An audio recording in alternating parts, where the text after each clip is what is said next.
I really felt overwhelmed by the process there.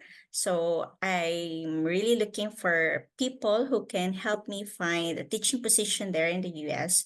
So I chanced upon to see the Facebook post of Visa to America. So I actually contacted Sir Melvin, and they immediately set up a meeting with Mr. Joseph Barr. So they oriented me on how to do the process of the application. So there, I really felt at the beginning they're really supportive of my my goal and my intention of teaching there in the US. So I really trusted their team, and actually I'm really grateful for them because they connected me to a school in Colorado, and I got the job offer right away.